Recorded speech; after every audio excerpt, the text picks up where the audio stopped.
Welcome back to Story Deep Dive with Dana and Rachel. This is a podcast between two editors who are besties, and we talk all about some yummy novels to help you write better novels. And so with that said, y'all listen, before we even get into that was good. Come on. Listen, I'm coming in hot because Rachel came to our pre-session on some other stuff, talking about we need to start saying this on our podcast. We're just gonna wing it. For the record, Rachel is the most non-winging person you will ever meet in your life. I am the total opposite. I could have a keynote in 10 minutes and I'll start writing it in 7. Listen. That's what makes us so great together. I think. Or it's like, who are you talking to? Ma'am, I know you. She's like, oh yeah, I wing it all the time. When have you ever? And then there was a long silence as I tried to tap. I went through my mental Rolodex and I was like, there are no instances of this in this file.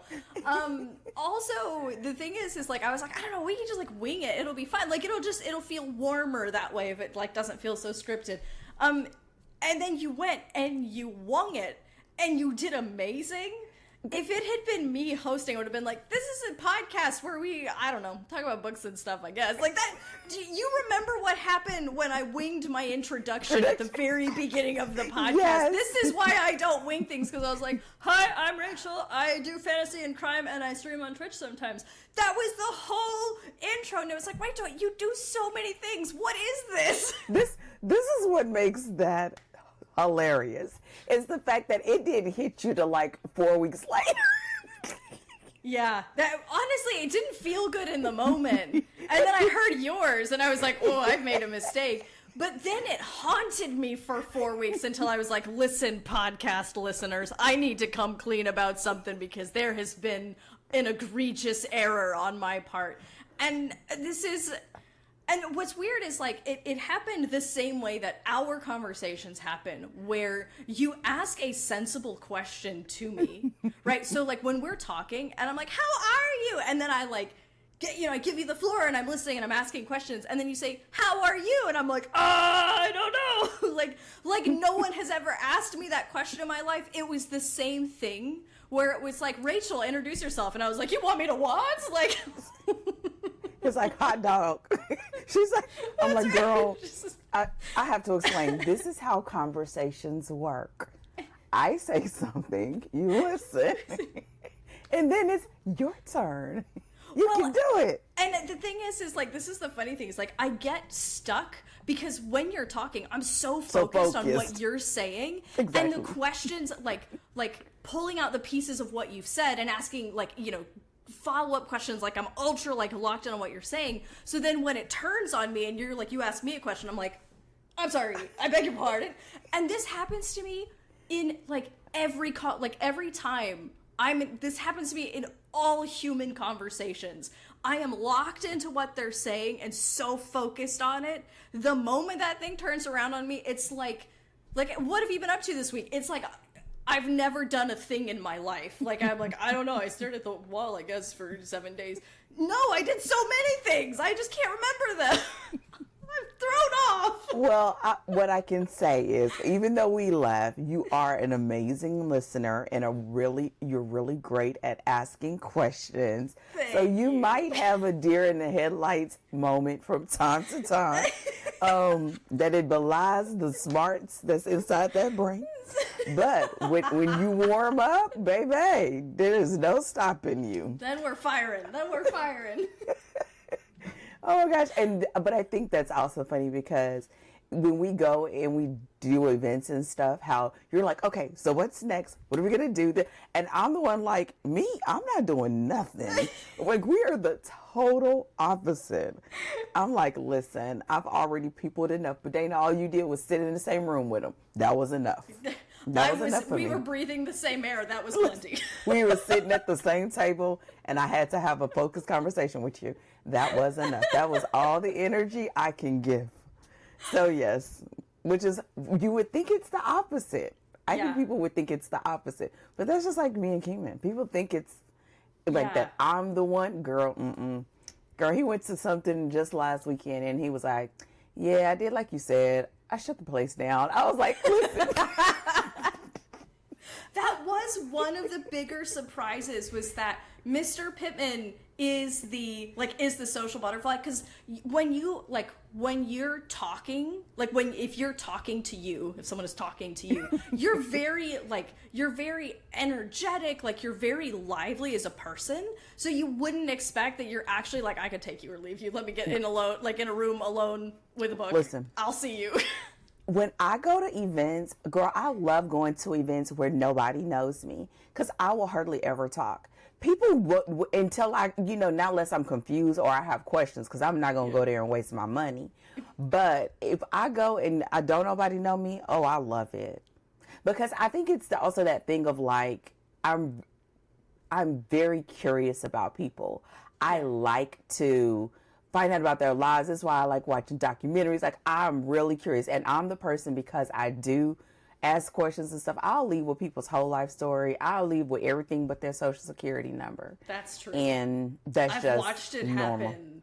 Like, we have gone to events, and even the event where we met, like, years later when we talked about the event where we met, you, like, told me multiple stories of like, oh yeah, this person just gave me their whole, like, everything, and it was, this happens to you all the time. And wait, even when I met you, and this is what makes it so sad, I will remember all of that. I will remember whatever stories they told me, contacts. I will remember all that and cannot remember their names for the life of me. And that's what happened to us. We had a whole conversation. I remembered about school. I remember about your husband. I remember about why you stopped writing. I remember all this stuff. I could not remember her name. I didn't even know she was the same person until we... Yes, we connected on Instagram, and you were like, oh, like, yeah, cool, like, let's talk sometime. And then when we, like, started, because we started emailing, and I, like, sent you an email, and I was like, oh, yeah, we met at StoryGrid Live, and you were like, oh, but that was, like, after months. It was a long time after. Yeah. Well, I mean, months, like, after we had, y'all, okay, low-key. And so if this is your first time listening to one of these episodes, this is one of our off weeks, since she did force me to do an introduction. And so this is one of our off weeks. So we talk a little bit about everything. So we have some other stuff coming up. But with that said, when we met at a live event, and then we started almost like old school pen pals. We were just email each other about like how our week went, like what we were doing, like, so which makes so much sense that we do like the regular, like, getting on and catching up, and even now, like, even if we don't get to talk like during the week, we'll send these like long video polos, like, okay, this is what was going on this week. So it was like a pen pal for months, and then she was like, oh yeah, remember we met, and I was like, oh, you were the one, because I kept saying, oh, you ain't nothing but just the baby. And we're just like half true and half not as true. You were like, no, I'm married. And I was like, girl, please. You're still... Freaking child pride, get out of here. I'm married. You're just the baby. So yeah, I did not put two and two together, but I will. I'll remember all your details, life story, what made you start your business, what are your hangups. Like, I will go in, but if you ask me what was her name, listen, I listen. And it is not this is why I gotta tell people, it is not because I'm not paying attention. Yeah. That's what makes it so weird. But when I go to events where people have name tags, like real name tags, like old school, I'm a little bit better because I can like start associating certain things they say with their name, and it makes it easier. Yeah. But yeah, I just be like, listen, charge it to my head, not my heart. Because and now I don't even try to be like, no, because that is way too much stress. It's like, I'm sorry. And especially when they remember my name, oh my God, that makes me feel so bad. Because people will be like, hey, Dana, I'm like, hey! Hey, you sport champ bud! See, I don't do that. I just be like, oh, how's your husband? I go into the facts. So just to we get it get from the onto fact. familiar ground of like, all right, I know these things. Listen, how's it go? How's puppy training going? How's that puppy doing? Girl, I will remember all the stuff. So yes, but I would like to say I'm getting better, but that would be a stretch. If we ever do a story deep dive event of some kind, one of the things that we will have will be name tags. Like you will get a Real name tag. tags where you got to do it nice and like, oh, okay, I see you. Not the peel and stick, but the You know like what? badge. I don't mind the Okay? I don't mind the pill and stick because I like when they say like, hello, my name is. I like those. Okay, maybe we'll go peel and stick. I didn't know because you said a real name badge, so I was like, I But, don't know. well, I don't like when people do like either the really little ones. I like the ones where you can actually see them from a distance. Well, like yeah, because you wear them on your chest and you don't want to just be like, excuse me, I'm just trying to read your name to like get up in there. Yeah, but people don't really use those anymore. Like sometimes what they'll do now is like do those table tents, like on the table. Yeah. They don't do like the old school like. Right. It's not the sticker that gets me. It's the size and the proximity versus you putting it on a table. And then sometimes people are sitting together and they got them real close by. You're trying to make eye contact. Exactly. Like you're making eye contact. So yeah, that doesn't help me. You heard it here, folks. Oh God, no. Here we go. Try again. You heard it here first, folks. It's been a long week. Holy moly. If there's a story deep dive event, there will be name tags, so you better get ready. None of this table tent nonsense. So practice your penmanship now. Yes, that's In right. If you big start block working on letters. it now, then by the time we get to the event, you'll be ready. Exactly. So today we're going to have some like general questions or whatever comes to mind. It could be about stories that we've talked about. It could be about things that we're curious about the other. It could be about genre. It's really very flexible. So therefore, if you ever have a question for us, don't forget to visit us at storydeepdive.com and leave a comment or a question, and we will add it to any of the questions that we have. Because we only get these every once in a while. We do them any months where there's like a fifth week, which isn't common. We've only, I think, did one before. Yeah, exactly. Especially since we post on Sundays. So it's really rare. So with that said, I guess we could do like what's going on before we dive into questions. Do you have anything like that's going on that you want to share? Well, hang on. This depends.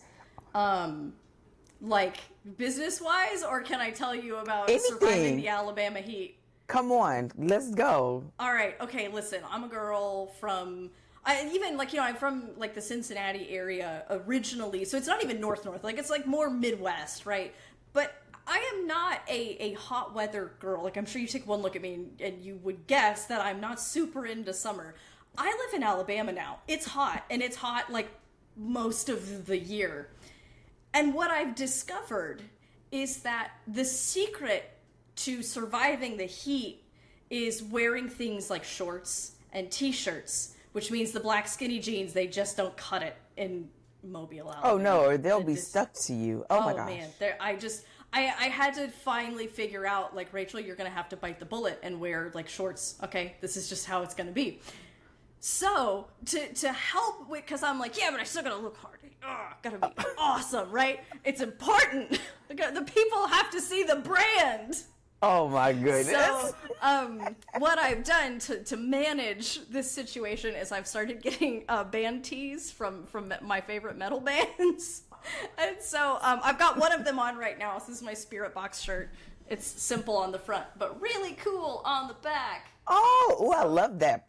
Is that purple? Yeah, it's purple. I love it. A thing on the back. So, if you're listening, honestly, I don't think it's worth going to the YouTube video for seeing the shirt, because it's probably not that pertinent to you. But anyway, that's how I'm surviving the heat these days.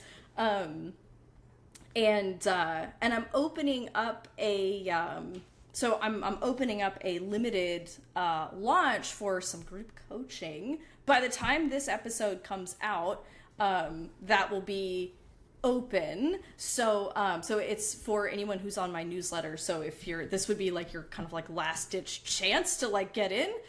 So jump on the newsletter and you can, or reach out to me and you can find out more about it. But that's one of the big things that's coming down the pipeline this summer. Oh What my about gosh, you? she's been holding out, ma'am. Is that all you gonna say about it? Yeah, because it's got to, like, I mean, at this point, there's not a sales page or anything for it because we're doing this so far in advance. But I almost didn't announce it for the podcast because it's supposed to be, like, very much like a more private launch because it's going to be the first kind of run of it. But if everything goes well, it'll open up more formally in January. So it's one of those things where it was like, I could, like, tease it a little bit for anyone who, like, really, really is like, wait, this might really be my jam. It was, like, worth mentioning. But, I've been thinking about this for a long time, and I've been putting all the pieces together for, what it looks like in a way that, like, abides with sort of, like, the creative values that I hold as an editor and as a creative, and inviting people to kind of be a part of that. So I'm really excited about it, super nervous. I'm sure it's going to challenge me for sure. But so that's what we got going on over here. You just finished today is your second week of finishing your second week of boot camp. By the time this comes out, boot camp will have finished. Boot camp will be done. I think, and we had a little bit of a short week because of the holiday, the holiday. That's so right. We were podcasting that day. Yes, but now that maybe we may end up going one more day just to make sure she doesn't have questions. I think it's been really interesting that this has kind of been one of those levels of, like, codifying how I think about romance and how I talk about romance, and that's been really nice. Also, a lot of it. How can I say it? It also gave me another layer of appreciation for the coaching process, in that, because of the way that I set it up, it really just sort of, like, eased us into it, so that it really did give a great container for how to proceed over the next couple of weeks. And so having to do stuff like, you know me, I'm known for a good workbook. Baby, this workbook is a powerhouse to where people are like, are you going to make a print one available? Ooh. It is like fire. And so doing that as I'm going along, and knowing that having the other students needing to still get through the process, but making it very much her experience, holding space for both of those has been interesting and different. But overall, I mean, I'm having a great time. And so to that end, I think it's very interesting and fitting that as we were walking the other day, we started talking about what you asked me about the book. Oh my, is this the thing that you were like, I want to tell you, but I'm going to tell you online? Is this that thing? Oh, I think Have I you already forgot. forgotten what it was? Yeah, you said it was going to make you giggle. It made you laugh. Maybe it'll come back to you. But I was like, this is the thing, because I was already, like, it was stuck in my brain of, like, what was the thing she wanted to tell me? Now What I'm was gonna it? forget. See, I knew I should have wrote it down. Okay, it'll come back. I promise it'll come back. No, it wasn't. However, it came up while we were walking. I think when you asked the question, and Kim was like, so? And so we started talking about it. And that sort of just made it sort of be front of mind. So when I started going through and doing the stuff for the workbook, I was like, I actually think I got it. Like, yeah, like I really, because I think so, right? So without like can't do that. So I'm gonna be like this. I'm gonna take all the notes. I'm gonna break down all the notes. And I really wanted to be able to do transcripts for the actual sessions, but because it was paced according to her, that won't be the deal. But I really think, and then so as I was thinking about it, what came to mind was something like not Save the Cat Writes a Novel kind of book, but like Alex Hermosi book kind of book. Okay. Have you seen his books before? I have. They're kind of like, I mean, it's written, but it's straight to the point. There may be pictures in there. I think mine will be more Alex of having Hormozy's style of like, I mean, he is straight tight. shooter. Yeah. Yes. Yeah. And mine would, between having the elements and the questions and being able to flesh it out and sort of brainstorm. So I was just like, I think we have it. And so then the rest of the walk was us sort of like saying, okay, like, what does this look like? And this is also helping because I am outlining and should start recording hopefully next week the plotting course. Straight plotting. And if I show you my outline, the outline is fire. I'm nervous just looking at my own outline. However, it wouldn't be a Dana project if the idea itself wasn't like, ooh, like, this girl, got you a little bit. who's gonna do this? This is the perpetual state of Dana at the helm of Danger Tales. Who signed us up for this? Who's supposed to do this? And it's just you and yourself, and you gotta look at yourself, and you gotta say yourself to yourself, you said this, and yourself has to say to yourself, you're right, I did say this. And I'll have a whole conversation. Be like, I did. Because this is, listen to me now. This is where we going with this. And so, I sat down and I just started unpacking, and I was just like, oh, wow, this is going to be fairly detailed. It's going to be not just the instructions and the demonstrations and the workbook, but also I'm going to be giving AI prompts, Nice. It's going to be like, so I'm just like, okay, this is coming together. So again, I think it's going to be very interesting, and we just sort of talked through it, and it felt good. It felt like, okay, I could do this. I don't know if it was like 100% like, woo, let's do it. But I think it was good enough to be like, okay, this thing is happening. And it's sort of like almost, if you could say, like happening naturally, just because where content is going right now, or, just between the workshops and the boot camp and all that. Yeah. So we shall see. So do you feel better about the idea of writing the book? Does that feel more like, okay, I'm starting to see a vision that like I feel like I could be happy to do, or at least that I can tolerate doing? Because before it was like, tolerable. Really, we hadn't even crossed the threshold of tolerable because you hadn't like fully kind of locked into it because you were still sort of wrestling with it. Do you feel like you've shifted into like, I can see it a little bit better, which inclines me more to make those steps toward it? Yes. I think it's mainly because when I think about it, just like codifying what we've talked about. And I think being in boot camp this week helps as well, because you know how sometimes you can teach about crime stuff all the time, and you could think that, oh, everybody knows this. I'm just retelling them what they already know. Curse of knowledge. You And- assume everybody knows everything you know, and you're like, this isn't anything new. I'm giving it. And people are like, I'm sorry, can you go back 10 steps really quick? Yes. Exactly. That. Yes. So it feels more like everything else in that one that is codifying it, and then also the thing of like, this is just what we do. This is just what we do, and it'll just be in a like. And the other thing that I realized too, and then we can get to more questions. I also realized that sometimes the thing of like you writing this, saying you're writing a craft book or something like that, to me makes me almost want to break out in hives. And I think what it is because it really boxes. that, and it also makes me feel like it knocks on the thing that I'm just not inherently good at.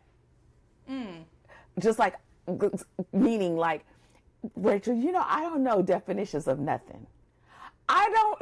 But it's in written form. You can go look them up, and it ain't no thing. Listen, I know, but it just feels like, and then, I'm always the person, people are like, how do you know all this? I don't. I have notes. I have notes for everything. I don't try to remember. And so it just bumps up against that, like, okay, when people start talking about all these things, I'd be like, wait, let me check. No. Now, if I read it and I'm in it and I'm in the moment, I know exactly what's wrong. So it's one of those things where it's just like, it's not necessarily my jam. And it just was, it's kind of like the name thing. If you were like, you got to remember these names to do this, it would be just like, oh my gosh. Even in school, I hated memorization. But I loved vocabulary, but I didn't like spelling tests. Like, it's weird. So I think that's part of it too. But I'm letting it go because we have had to cover so many things that I thought people knew. Yeah. That it makes it seem like it's a given. Like, yeah, you have that to. Makes sense. And I even have like one of my inner circle members. She's an editor, but she's an editor for nonfiction. And usually when she starts going down like this like path of questions, I really know, because then this is somebody that writes. You know what I mean? And sometimes it is just a matter of me just having a different way of viewing it. Yeah. Or sort of packaging it. And other times it's just like, this is something that just doesn't get explained a lot. Kind of like what you said, like the cinnamon roll.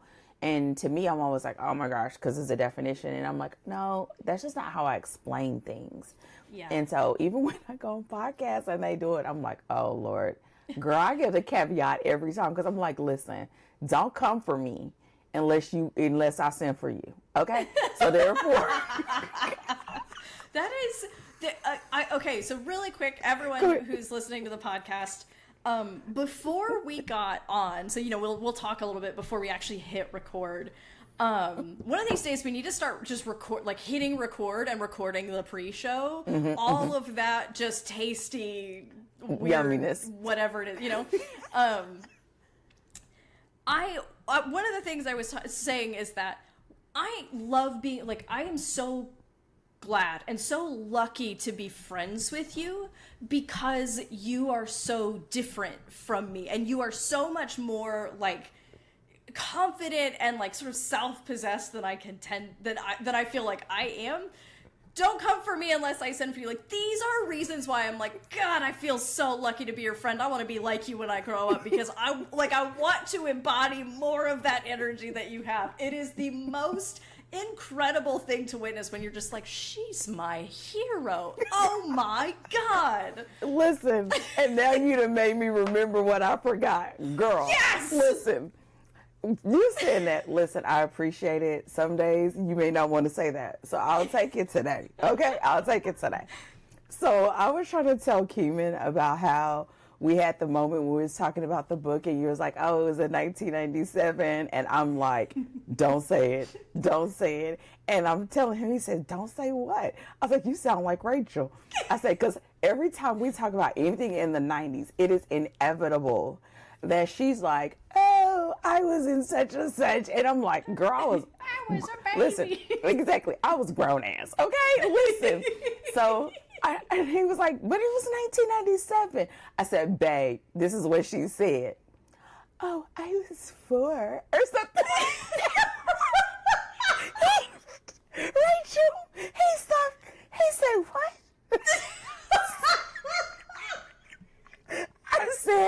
She said, I was 4. I said, this half wasn't even in elementary school.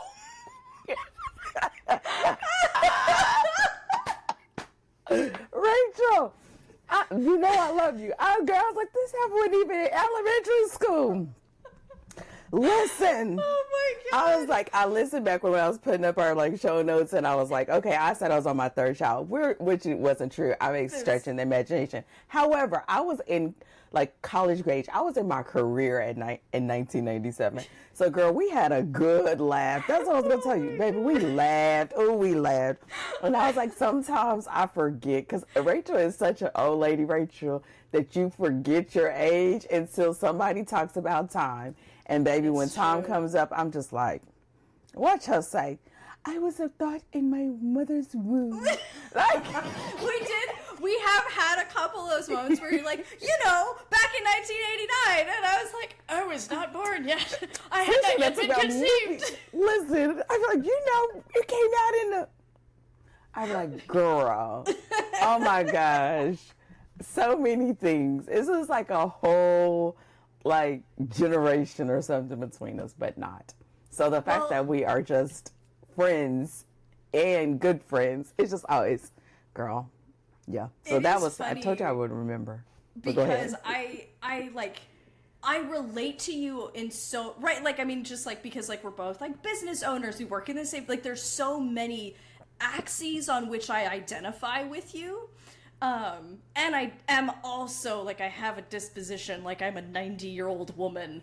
And so, like, until it comes up, I'm definitely not thinking, in my head, you're my age. Like, we're the same age, and you're just better at life than me. Like, this is how, like, my brain conceives you. And when we met, I was like, what is she, like 30 maybe?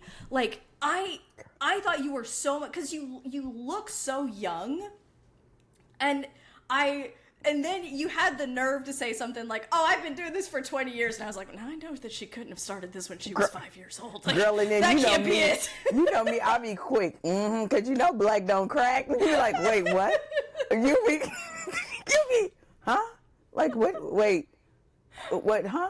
But girl, you ain't never heard that saying? No, I've never heard that saying before. Everybody heard that saying before. No, I've never heard that saying before. Not only am I like a little white girl with the disposition of a 90-year-old woman, oh my but gosh. I was an extremely sheltered child. So, man, I tell you, because I'm also now on the, I'm a woman on the internet, out and about, and, because of Twitch, and people will drop, turns of phrase, and I'm like, what? What is that? And, someone, so I have a Discord for my Twitch channel, and, someone, posted, a meme, and they were like, that thing is based, and I was like, and I literally responded to it, because it was in my Discord, as I respond to everything, and I was like, I am literally too old to understand the words you just used. I don't, what, and they posted a link to Urban Dictionary for me, and I was like, this is it. Listen. So, I didn't stand a chance. I never stood a chance. And wait, and then my gauge is always now, go ask Trevor. Because if Trevor knows, I know it's not just me. Because sometimes it's just sayings that it's colloquialisms in your community. Yeah. But every once in a while, because Trevor, he be knowing. He be like, oh yeah, I heard that before. And they be like, okay, Rachel just in her old lady ways. Yes. She in her old lady bag. That's me. But you know what? Our friendship has grown me. Yeah. Because I am a more worldly woman than I was when we met 5 years ago. I've read steamy novels, and all of a sudden there's all these things that I'm like, oh, that's a thing that humans can do. Like, oh my goodness. There's so many things that I've learned. Listen, now this sounds like I'm the person that made her depraved. Like, just took her all the way out. I promise you, my Twitch chat is the one that brought me to all of the horrible corners of the internet. Don't you worry about that. I'm so glad. Thank you. You're off the hook. Oh my gosh. But I think that's hilarious. And I think, even as we talk about this now, one of the things that started off in the beginning is that our love of stories, and even our love of stories, is so different. Yeah. And we're seeing that, in our selections, but at the same time, seeing, I'll say this. I'm starting to realize, when we have these conversations, certain things, start bubbling up to the surface. So one of the things that's been interesting here lately in boot camp, one of the students that's in DTW writes cozy. So, everyone that comes, they're not all romance writers, but they do realize that it's a tilt towards romance, Mm-hmm. And so she'll usually send me a message and be like, hey, do you think I'll be able to get some, information out of it? And I'm like, yeah, here. And I'll say, now this may be a little heavy on this, mm-hmm. but etc. Girl, why did she come yesterday? And she said, oh yeah, every afternoon after we finish, I just write down the terms and take the notes, and then go to ChatGPT and have it tell me what this means in cozy. I said, girl, you got to translate. Girl, she said, I got a whole chart. She said, by the time this is done, I'm going to be already done outlining my story too. Listen, girl, I said, come through. Yes, but ma'am. how that connects here though, because now when we have the conversations and we started looking at some of the other books, it helped me to hang hooks in my brain on stories that I'd already read. But I wouldn't, I mean, like if I had to sit and really think about, I would probably think about it in a sense of commonalities versus it being knowing actual obligatory scenes type of conversation. But now, because we've talked about enough, I can be like, oh, that's like this. This is like this. And so even when we read Cold and Deadly this last time, I realized because of us having the discussions with, what's that dude? I still need to finish the last chapter. Robert Peston, the whistleblower. Yes, whistleblower. Also, it was one other book that we had to talk a lot about. What was the other one where we started talking about crime elements? We probably, so there's two places where we might have done it. It could have been in our last Q&A, like our last like coffee chat, or Ninth House, because Ninth House was the one that I was like, this is kind of a crime story at its heart. Well, no, actually I know what it is. We talked about it we've talked about it enough across all the stories to where certain things are rising to the top. Then we did that cozy, and we did, meaning not us, but in the community. That's right. Yeah. And so what is starting to happen is like now in my brain, I'm starting to see it more. So when she said that, I was just like, come on. So every time she starts asking questions, I'll say like this. And so, girl, when I tell you, so good, girl, yes, we scorn. love to see it, love it. So yeah, and the crazy part is like I'm like I know like suspense, like in that romantic suspense, but this has been it's been different, and it sort of expands it a little bit. So like as you are reading and looking, it's like okay, I have some other hooks to hang that information on. So that's been really, really helpful. I love that, and I think that's one of the things that I love about doing this podcast, and this started like in our friendship as well, and why I think it's so important to like to read outside your genre and to kind of get exposure across across genre. So it's important to read in your genre for all of the reasons that we always talk about, but I think that like understanding how other genres work and being able to draw comparisons. And sometimes like if you're, if you want to like innovate, sometimes you can like say, how can I translate something that I love from this other genre? Like how does it translate into mine if you're, in a mind to experiment with something. But I think that because it's one of those things where like, so for example, and we've talked about this before, by and large in fantasy, like epic fantasy proper, people like fantasy readers tend to crave novelty. They don't want to see the same story. They want to see something new. So if you go and write Mistborn, and it's it's like Mistborn but only a little different, a lot of times your fantasy readers are gonna be like, hey, this was just Mistborn, we've already seen this. And there's a whole like there's this whole discourse over the book Aragon, because it was a lot of people's first dragon book, like first book about dragons, but there are books that came before it that older, more established readers were like, ew, this is just a different version of this thing I've already read, and they're like salty about it. But for people, like it's their first exposure to this kind of book, so they love it. But people who are established in the genre, they would have been older readers at that point. So if you're like in middle school when it came out, it was new for you, but if you were in college when it came out, it was maybe old news. And so like people don't like that a lot of times in fantasy. That is super right. Romance is like, no, we want the familiar.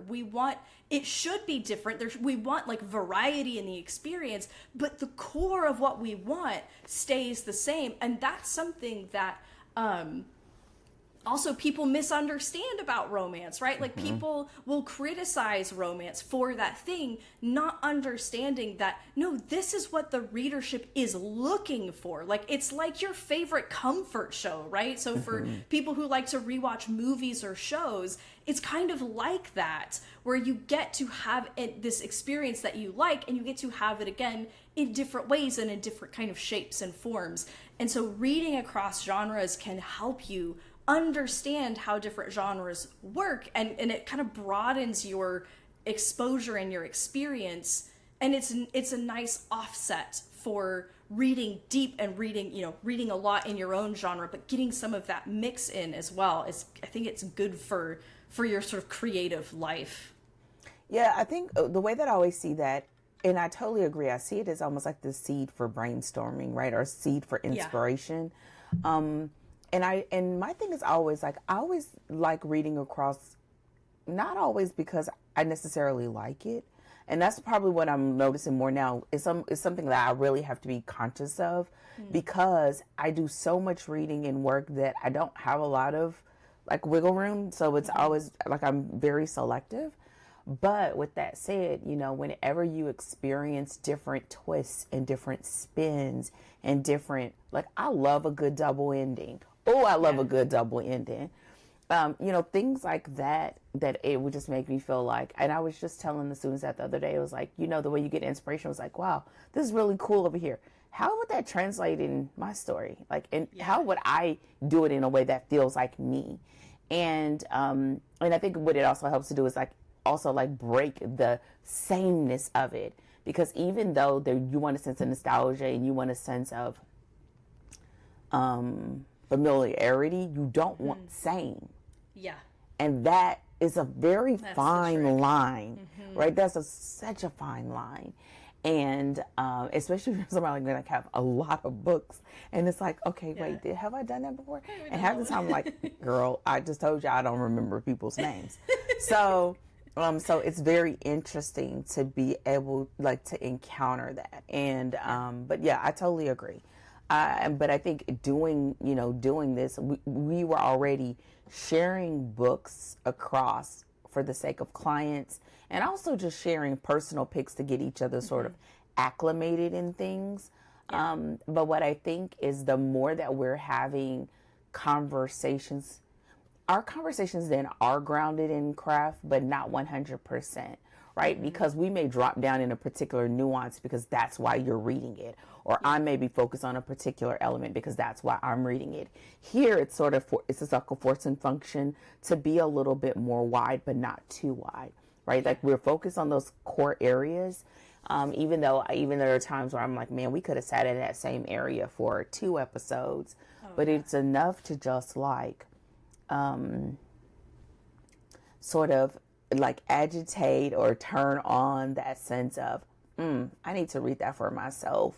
Like, I need to read it for myself and see it with my own eyes, hear it with my own ears, to be able to really get the full benefit of that story. And I think as we pick more selections coming up in the coming months and next year, because by this point, we're like almost, when this airs, we would have been doing this 6 months. Can you believe it? With our schedules? The fact that because we've been trying to make this happen for years. The fact that this year we were like, this is the year it happens. And partially the reason for that too is because we started at the very end of last year, right? So we kicked into 2025 by starting in 2024. But we're really doing, 6 months in, and we're already talking about our book picks for next year, which is crazy. This has been one of the highlights of 2025 for me. I totally without agree. a shadow of a doubt. Yeah, I agree. I think one of the things that I find, and especially because I know we'll get more into like how we push it and how we share it, I think part of that sharing is just going to come in with consistency, in our picks, which we've been talking about. But I think we need it this year to sort of get the rhythm, and even in how we prepare and how we show up and how we record. And I was gonna say, what we record with, that was a lesson we learned pretty quick. It was like, ooh, okay, we need to change this. Which was her. Oh, yes, absolutely. And so, but you don't know until you know. Yeah. Right. Until you know and you start getting into it. And I think making the different selections and stumbling on books that were really great for discussion, and also finding that there are some that are really great for discussion, but you can almost see why they maybe didn't do as well as maybe they could have. And not to fault the writer or anything like that, but it's just like, it's interesting to be able to have to be able to like really almost point to something that's almost objective about why it could have had a little bit of a rub. And I think the other part of that to me now has been really starting to articulate it better when I'm also making those suggestions for new readers, right? Yeah. I think some of the books that we selected this year are really good for people that are still trying to find their way, which is some of the reasons why they were on our radar, give or take a couple. But like why they would pick it, you know, what are the elements that they can really glean from it, even if all of the elements aren't 100, but these elements are, and that has been really, really helpful too. And so, yeah, I'm looking forward to it. I think it's going to be really great. And we still have 6 more months, but we already have the books planned through the end of the year. So, yeah, definitely. And I think we just came out, you had us coming out a little bit swinging. It's like, of all the books I could have picked, that was like, this is the first ever book that we do. It was, you know, a book as robust and as nuanced and as complex and as long as Ninth House. But you followed me up and gave me a run for my money with old Lucy Score and her 550 pages of rom-com. So listen, it didn't have the nuances of Ninth House. It did not have the nuances of Ninth House. However, I can give as good as I get. You know what I'm saying? Okay, so because I know, I want to get to at least one question that's on my list. Hit me with your question. I've got a list here too. Oh my goodness, that always makes me nervous. I'm really curious. This is not even on my list. See, this is what happens. Oh boy. Girl, now one of my students see me do this, they'll be like, oh no, what is Dana about today? They have learned quickly that this is like, oh boy. Listen, this is what you hate. I've been thinking, oh goodness. I'm really curious with all of the reading that we've done, all of the stuff that you're doing with clients, all of the questions that you've asked me, where does that leave you with your writing? Oh, good question. Oh, this is the most impossibly perfect timing that you could ask this question. Come on. So this is, I guess I'm going to spoil a little bit of something about the community. It's going to be on the sales page and stuff. But again, I was aiming to do it as a private launch to keep it small before I open it up a little bit more publicly. But one of the fundamentals of how I'm running the group coaching is I am doing it with you. So I am practicing what I am teaching you and using that to both work alongside you, sort of sympathetic editor in the throes with you, but also to test and refine my own methods and my own ways of doing things. And to kind of show you, when I explain to you to do it like this or in this order, here's how I am actively working through that and making that happen. And so one of the things that, when it comes to, I think one of the things that I've learned about my own writing, this has been a journey that I've been on of understanding, like, what is my own relationship to writing? I've always been a writer, but, when I started editing, it was just so easy to fall into it because it was like, this is something that I love studying, and so I kind of was able to just like throw my whole self into client work and study. But now, like, I'm kind of like coming back to a place of like being a writer. And what I found is that honestly, like, I think me and my own writing, at least at this stage, for me, it is experimentation. It is just, and so knowing that, am I going to make a killing off of whatever comes out? We're not 100%, but that's not what I'm asking the writing to do either. Right. And so I'm aware of that going in, of like, what happens when I start experimenting? What happens for me? What happens to my stories? Are there people who like this kind of thing or not? Like, it's one of those things where it's shifted my whole perspective, I think, on writing and what I want to do with my writing, at least at this stage, is I just, like, I've done a lot of teaching. I directed a writing program. I've, run 100 workshops, by this point, live workshops and stuff like that. Done Q&As and led clients and all this stuff. And so now I just want to take all of the stuff I know about story and start like flipping levers and trying things and seeing and exploring.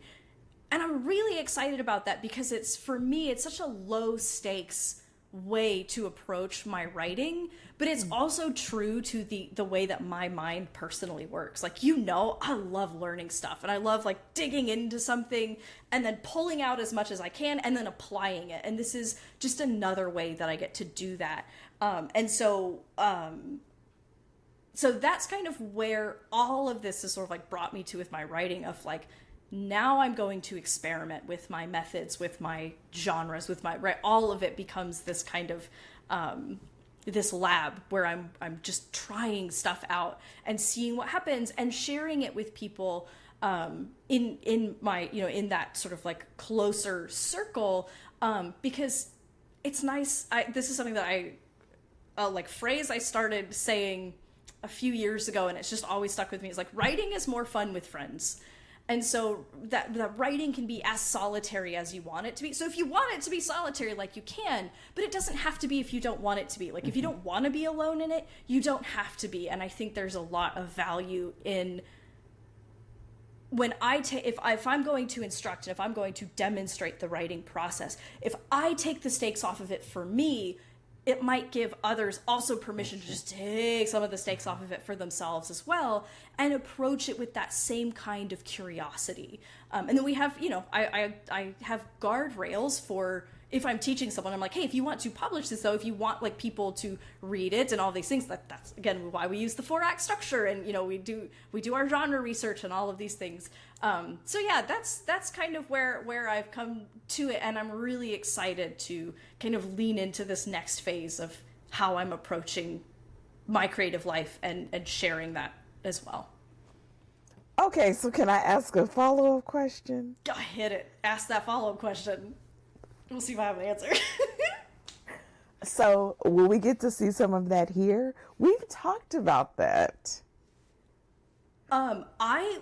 If this is, come on. Wait, hang on. Do I spoil what we were thinking of doing, or I don't know. I think we should wraps? talk. I don't think it has to be under wraps. Do you think? I mean, because we can always change our minds. Y'all, listen. We grown. Listen. Okay, I think this is a good space to talk about it, because I think the answer should be yes.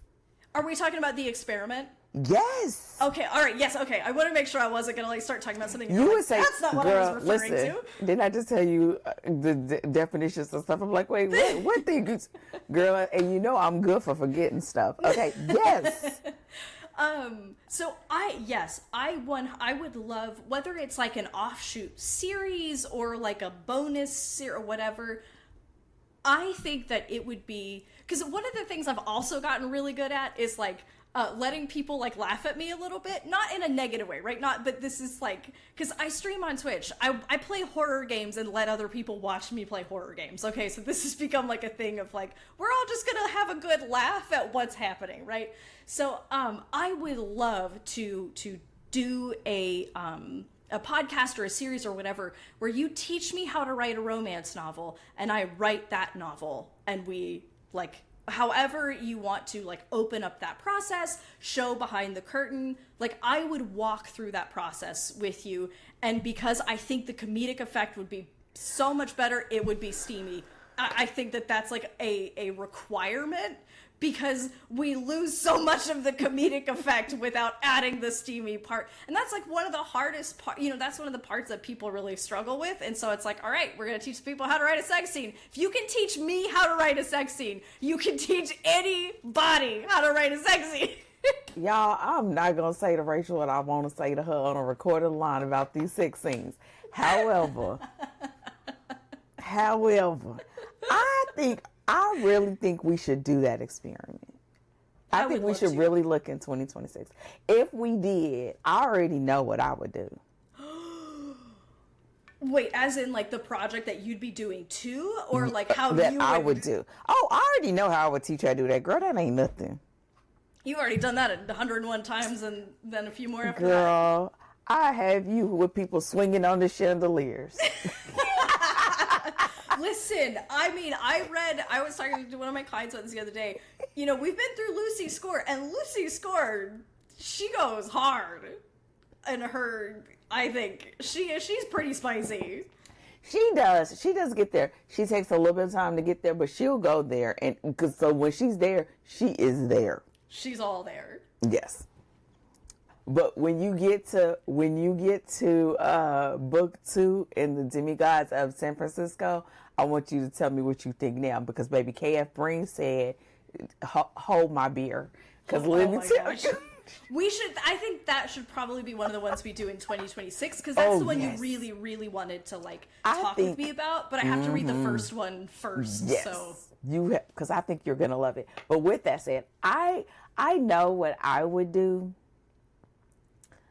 Even though I think it's gonna be interesting to see how I feel after I reread the book that we're doing next.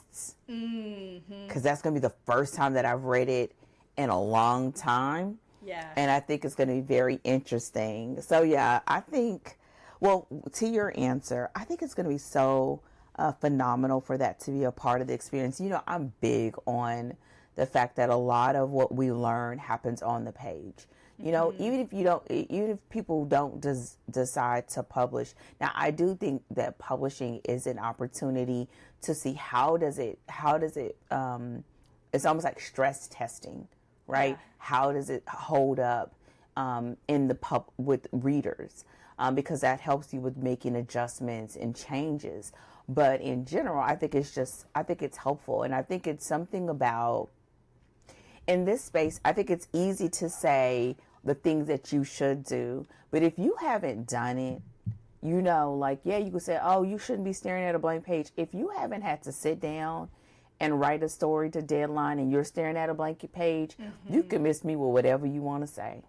Yeah. I said what I said, point blank, period. And because it just hits different.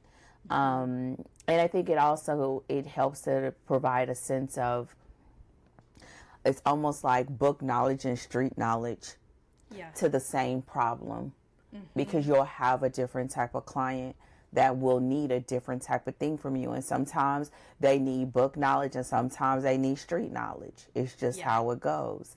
And so I think it's going to be so good. I'm excited for you.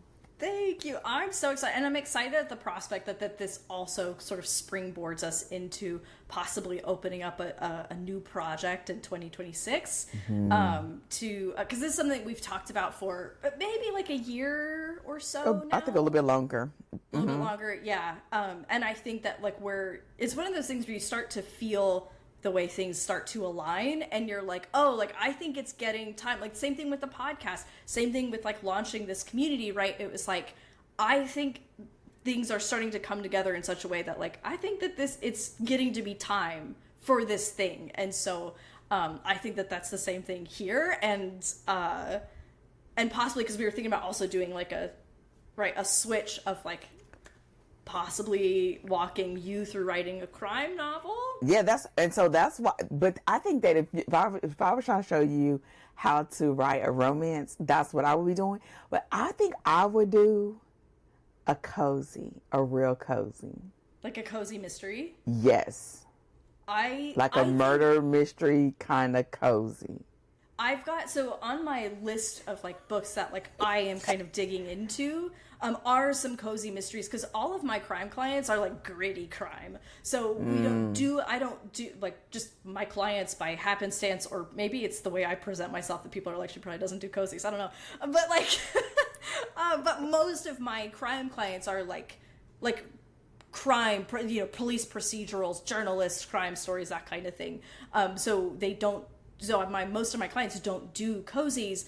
So I'm working on kind of compiling a list of cozies and exploring, I know about how it changes when you move into cozy, because I know about the tone and how they work and what readers want from cozy mysteries. But I want to curate a better list of books of like, these are going to really exemplify cozy and some of the directions you can take it. And, you know, so that would be informative for all of us. I would love to get you on a cozy, because I know that you're like, I don't like crime, I don't like crime stories like that. I don't. I want to find out, like, okay, well, how could we create a crime story that you love, though? The kind of crime story that you love. Yeah, and I find that cozies are a good adjacent genre for people who start maybe writing romance and they realize they don't like steamy. Yeah. Because cozy will have like a slow burn, right? Yeah. And it's usually, except for really, I honestly feel like cozy is deceptively challenging in that it looks easy, but it's really not that easy. People that really do good at it, it looks easy, but if you like kind of just like look under the hood of it, it's not that like. But I'm saying that, but I think now I feel a little bit more aware because of what we've done this year, and then having the client that's a cozy, and actually I have a couple now, that it just makes me have to be more aware, so it's better. But I think it's just one of those things that looks a lot easier than it is in reality.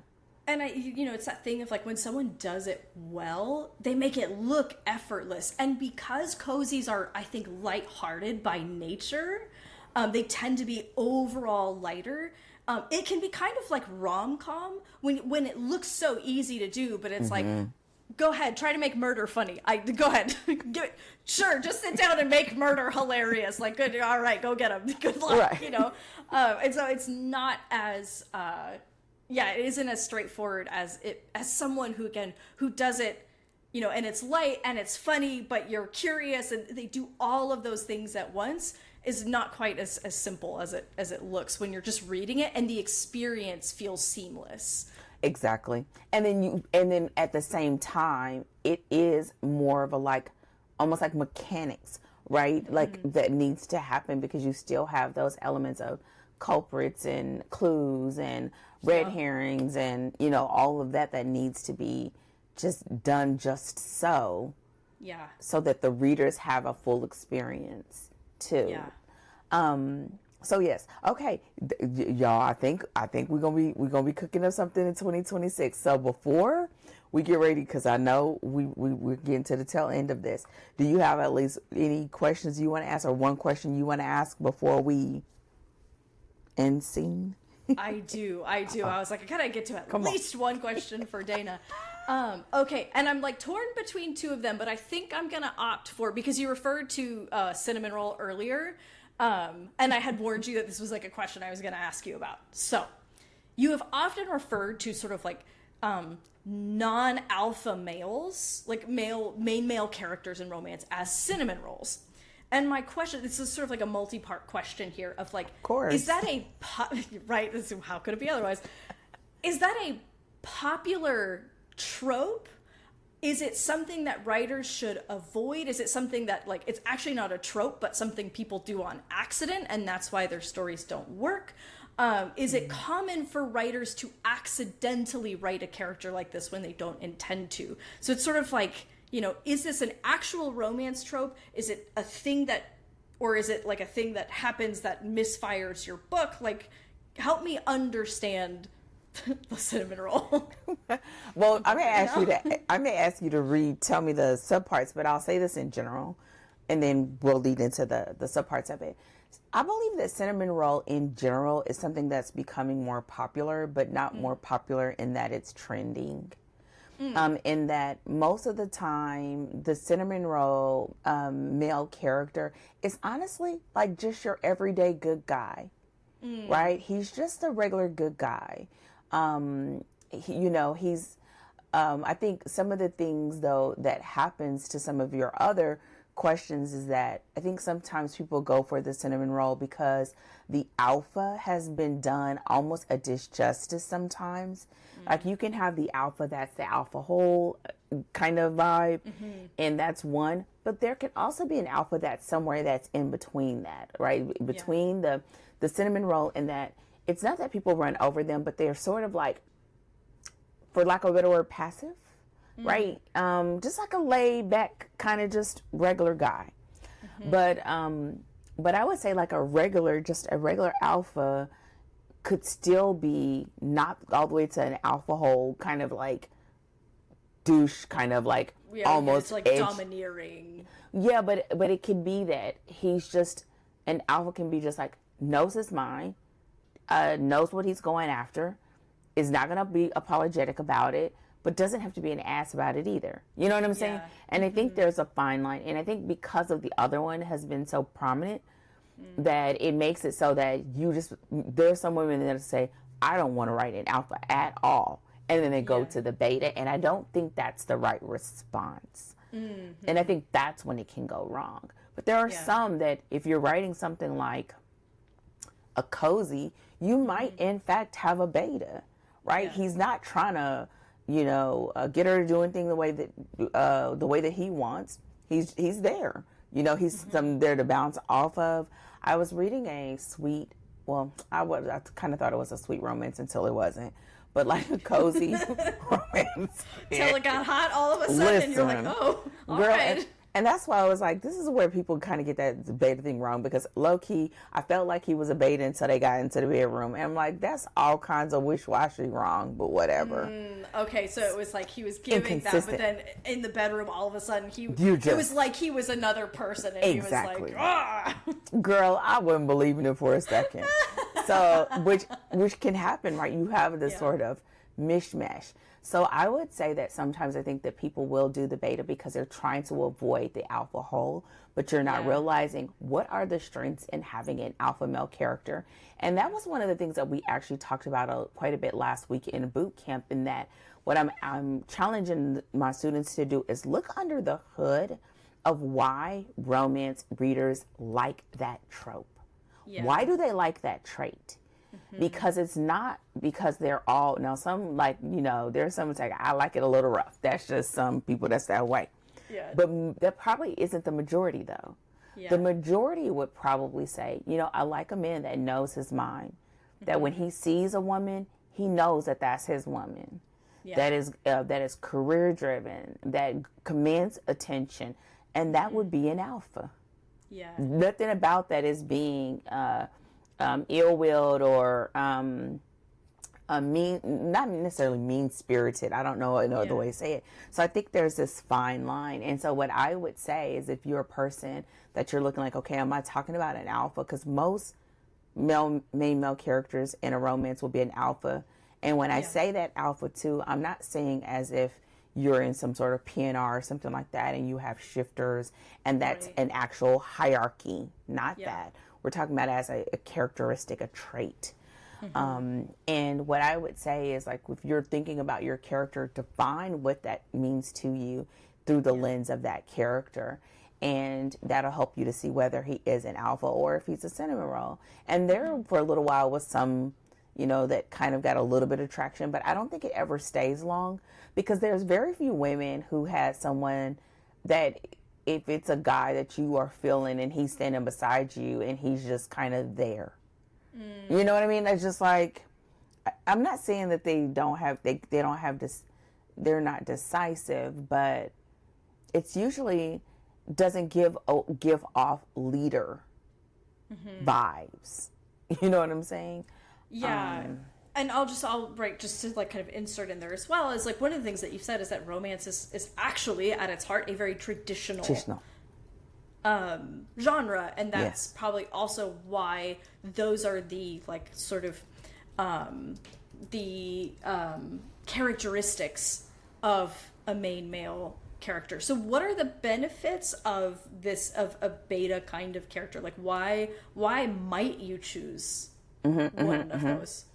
And I decided to type it in. I went to ChatGPT and I think it helps. Okay, so it says like, can be described as sweet, soft-hearted, emotionally generous love interest.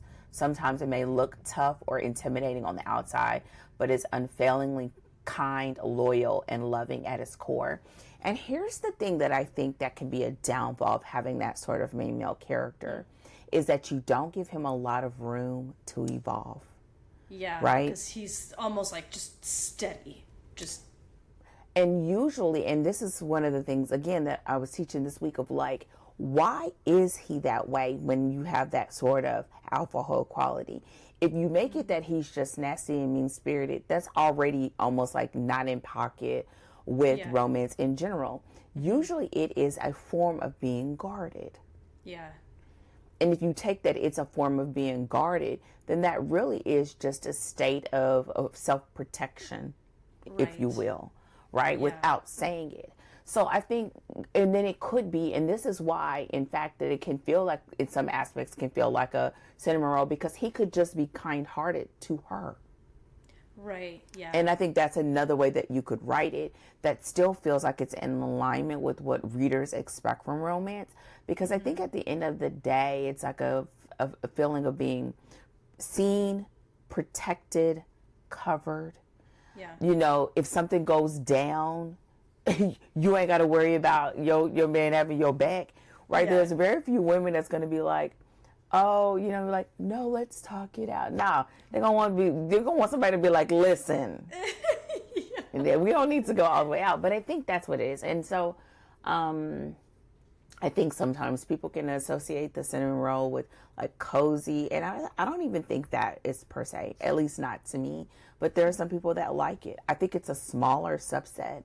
I don't think it's I don't even think I would even say a huge trend. I think it's a smaller subset, just like having, you know, emotionally unavailable women or alpha women.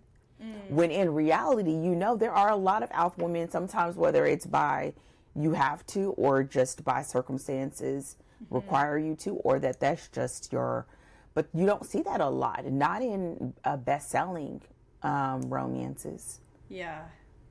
Yeah, and there's that difference too, where you sometimes like you have like a strong female lead, but you think like strong more as in like, you know, she's made it this far, or she's capable, or she's passionate, right? Like Ava, like how would you categorize Ava as a female lead? Because she is. So this is actually an interesting kind of distinction that I would like to parse out from a specific book that we've read.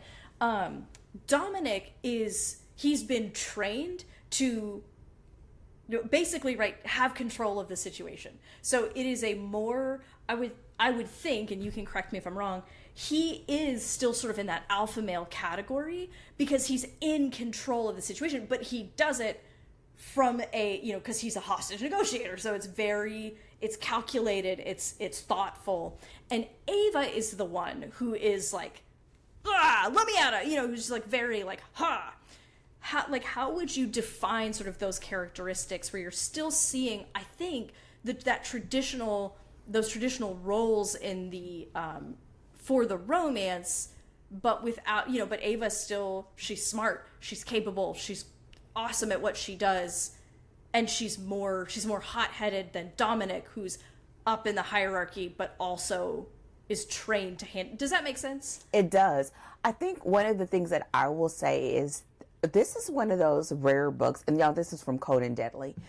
This is one of those rare books where I feel like it's very interesting, and it's like you have a romance written by someone who typically writes suspense, thriller, mystery books, not someone who may do a lot of romance books. I think it has the aroma to me of being more on the suspense side than on the romance side, because a lot of their traits are being dictated and seen through the lens of their profession.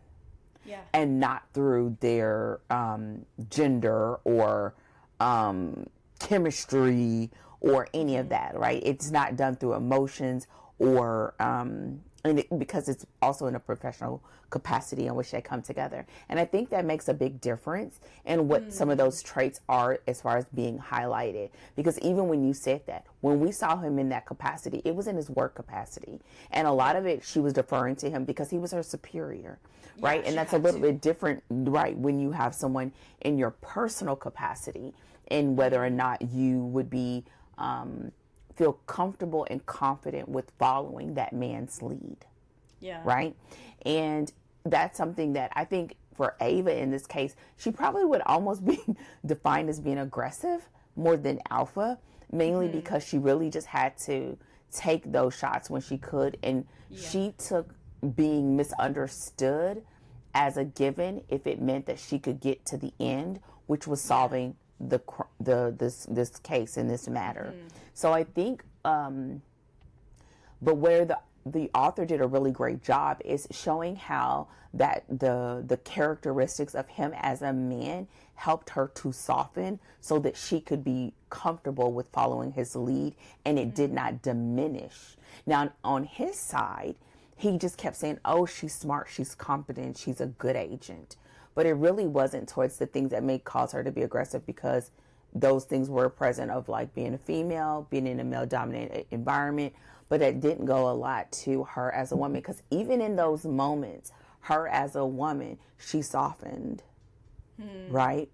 And so I think this was one of those stories where it would be almost nuanced and hard to see, but it's almost done in a way that would be more appealing to someone that may not be a hardcore romance reader, but you do want a little bit of romance. I would say, in the case of books that we've read, clearly Knox is an alpha. Yeah. You know, I would say you could almost say Nash would almost feel like a beta against Knox's alpha, because he's a little bit more laid back. He's kind of the good guy. If he wouldn't have been shot, he would have been in a whole different scenario. And he felt more beta, especially against his relationship with Lena. Yeah. And Lena kind of felt more almost like an alpha kind of quality. But I think it was more so because she was so used to people running over her will and what she wanted, because of her trying to protect the wound of her health condition and protect that secret. So I think sometimes what you'll do is, but I think a lot of things about, we didn't do Nash, and I'm sorry, but you did read Nash's story. So I think a lot of things about Nash, which is the second book in the Knock 'Em Out series, we kind of get over because it's sandwiched between two real alphas. Yeah. Right? And I don't think if that would have been... I almost think Lucian gives Knox a run for his money Girl, as an alpha. Holy cow. Listen, he's almost to the point of being an alpha hole, but mainly because of the scale in which he had experienced trauma. And my way of seeing romance is that if that trauma is higher, his aroma of being an asshole is high. Yeah. Because he got more to cover. You know what I'm saying? Yeah. He got more ground to cover. But it also means that underbelly is it soft? Because there's a lot of stuff that hasn't been fully healed there. And she could cover a lot of ground in that book 3, because Sloane was fully knowledgeable about that underbelly. Yeah.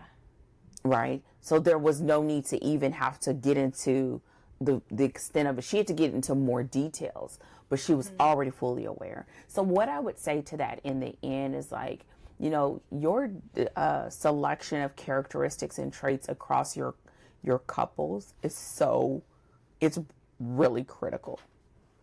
It can make or break a story, and not just in who they are and all of that stuff, but really in how they balance each other and how they have the capacity to bring out the elements in that character to help them to have their full transformation. Yeah. And I think when you see it like that, I believe it takes away a little bit of the sting of the alpha male.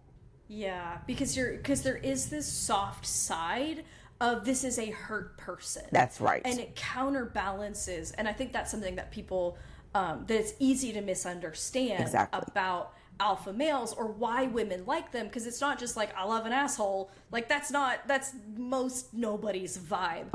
But what it is you're seeing that someone is hurt and they're covering over something. And so the reader experience as well is that you're watching someone grow, transform, and become, more capable of love and intimacy. And that's a part of the romance arc that we want to see. And that side is often limited to the woman he loves. It adds to that, right, to that fantasy, to that escapism of the way that this whole thing works. And I think that's something that people tend to miss when they're like, ugh, alpha male's like, ugh, from the outside, but you're missing that there's this other side of him that she also like brings out and helps to like heal, that they go through this sort of healing and intimacy process together. Absolutely. And I would say the other part of that is the fact that, again, going back to things we never got over, she needed that. Mm-hmm. Naomi was a people pleaser. Yeah. And she would be the one underneath she would be the doormat every single time. Mm-hmm. And Knox would be the one, no, she's not doing that. And she's like, oh, no, she's not doing it. You're going to have to find somebody else to do it. Even with Waylay, with all this stuff of figuring out, like, what's going on with your mom? Like, your mom's ass, right? You know what I mean? Yeah. That would be Knox. Yeah. And it's almost like, look, rip the Band-Aid off. Now, where it didn't serve him anymore, it was feeling like, okay, I could still have you and be this way. And the way I always like to explain this is that she requires him to be a different version of himself. And it doesn't mean that he will no longer be an alpha. Yeah. It doesn't mean he will no longer be grumpy. Mm-hmm. It's just that he is very aware that to be able to have her and I want her, I cannot be closed off anymore. Yeah. That's not acceptable anymore. And I think that's the part that we miss. And I think what it also gives us is an opportunity to have a full-blown dynamic on the page. Mm-hmm. Having someone that can be almost a turn off as much as they're a turn on means that you have the things that need to be on the page as far as sparks and chemistry. And I shouldn't want to, but I do. And all of that dance that men and women do. And I think it just gives you a bit more of a spectrum to play in, and it makes your sandbox a little bit bigger. And I'm not saying that you can't do that with a beta, but I will say that at the end of the day, especially if you're someone that you're doing it and you want to make writing your full time, you can't always major in the minors kind of thing, right? You really have to make that choice strategically. I think picking where it lines up in a series is a good strategic choice. Seeing that person already and liking that person already before you get into their series is a help to offset that.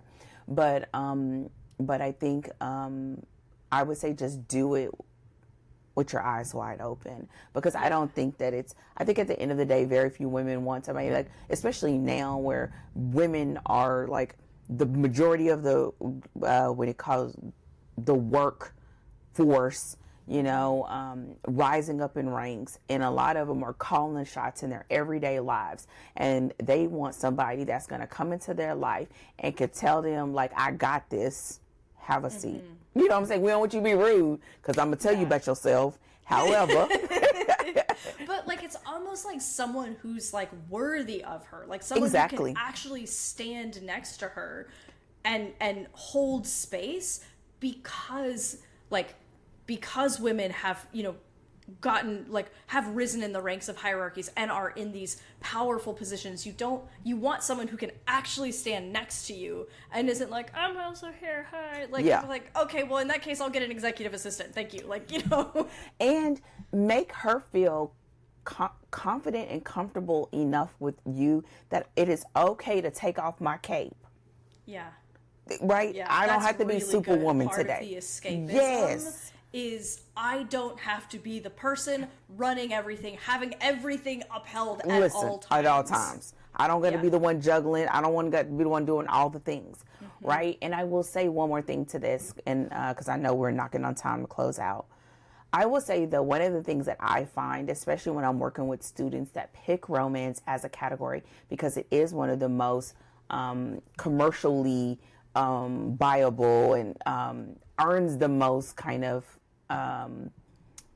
as far as readers buying and all of that, is the fact that many people will come to it and feel like, I'm going to change this. I am woman, hear me roar. And they wonder why nobody else is on that kumbaya wagon with you, because that's not what readers want. You know what I'm saying? Like they feel like I'm gonna change this.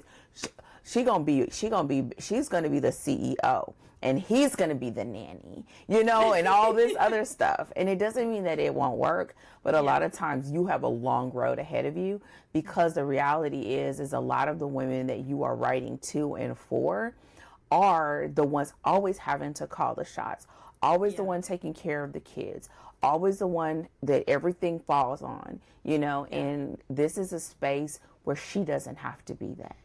Yeah. This is the fantasy. Give them the fantasy, and they will give you their dollars. Yeah, because it is a pleasure read, right? Exactly. So it's and we've talked about this before, where it's like, I have already lived this part of things. I'm reading for the escapism, for the joy of it. I'm reading to take a break, so I get to be somewhere different from where I currently am. So if I'm always calling the shots, then you get the, like, you're relaxing in a mode, in a zone where it's, I don't have to, because someone is strong enough to be able to help bear that load. And this is part of that, like, why you're giving, like, why romance is it's a fantasy, it's a pleasure read. Like, if you want to read a sad book about sad stuff, like, go somewhere else. Because we have enough of that, and that's why we read romance. Mm-hmm. And I think that's why I love to remind people all the time of, like, quiet as it's kept, romance is very traditional. Mm-hmm. It is very traditional. Yeah. You are going to even if you go to dark romance, it may not seem like it. But this is what I tell my students all the time. The appeal of dark romance for many people is this, that there's going to be somebody that got your back so hard that they will do anything to protect you. We were reading the book. The dude landed the plane in the middle of the highway. Why? Because he needed to get to her. Exactly. And that is one of those things, right? And of course, the stakes are higher. It's life or death. Like it takes on other aspects. But if you think about it in that capacity, I think it sort of tempers judgment. And then you could begin to say, well, then what does the story look like for this dynamic? What is it that he's hiding behind being standoffish? And a lot of times it's because they say what they mean and mean what they say, and they're not going to back down from it, etc. But even that comes from something of, like, there are so many men that is wishy-washy. They got all these options. None of them are just picking. I want you. Nah, they want you, and you, and you, and you. Mm-hmm. Hence why people keep going to romances, right? Yeah. And so getting that sort of, and this is a good, like, place because of where we started. I think, to me, that begins to always be my lens of seeing romance. It's not so much about elements per se, but of like a vibe check. Yeah. Right? And understanding. Because then when you look at whatever elements you want to bring to this party, does it pass the vibe check? Yeah. And if it doesn't, why? And if you still want that element, how can we make it different? Right? That's where you maybe have, like, secret billionaires and things like that, because they're trying to hide it for a particular reason. And then you do get to have that sort of, like, may feel like a beta until they're not, or whatever, And so, I think I answered your question. Oh man, this was everything I could have hoped it would be. And I love these conversations because, and this goes to a little bit of what we started talking about at the beginning of, like, the reason we read, why, like, it's good to read outside of your genre, because it's important to understand how other genres work. And so rather than dismissing something for maybe aspects of it you don't like or you don't understand, being able to, and especially if you're going to go and then try to write in that genre, especially, right? It's like, if you're going to go write romance, you should probably understand how it works. And then we'll wrap before the storm comes all the way and I can hear the thunder in your mic. It's killing. But no, but yeah, it does. I think it helps. It helps. And I think having these conversations can also open people up, even if you want to just use romance as a sub. And this is another reason why when people mess up, when they fluff up the ending, I'm so disappointed, right? Yeah. And but it's like about, reading and seeing and then beginning to embrace, why is it that readers read those stories? It really is a a fundamental, if you will, or even a craft basis as to why this is so. And it's because of the reason why and the emotion that people want when they read those stories, as well as the genre promise. Yeah. That's a promise. You just broke a promise. Which is why your labeling of your story, right? The way you market your stories is It's so everything. important. Because if you wander in and you're like, this is a romance, and you don't give the people a happily ever after, they will riot in the streets. Just call it a love story. And that's my difference, right? That's my difference. If you want to do it and you just want people exploring love or whatever, just call it a love story. Don't call it a romance. That is not a romance. Yeah. It's not. Because you're not, that's not the fantasy. Like, Oh my God, yeah, we broke up and isn't life sad? That is not the fate. Like, that is the reality that we're trying to get away from. Why did I give you all my time and my money? They just end up the same way. I mean, they may be a little bit emotionally changed or whatever, but still, no. That listener, you've been forewarned. Exactly. Take notice. Just in case you didn't realize. Dana's like, no. So yeah. With that said, is there anything else you want to talk about before we bounce from this very informative and fun episode? No, we got all the juice and all the tea, and some tea that we didn't even know we were spilling today, which is exciting. So, we've had everybody on the hook for 90 minutes. 90 minutes, we'll let them loose because, the upcoming conversations are going to be just as juicy. Awesome. With that said, everyone, thank you so much for joining us as a part of this episode.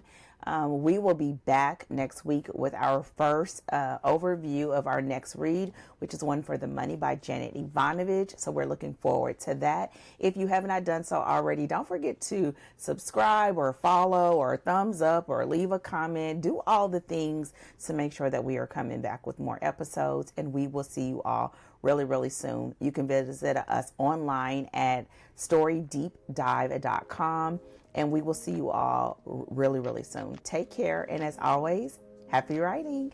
Goodbye.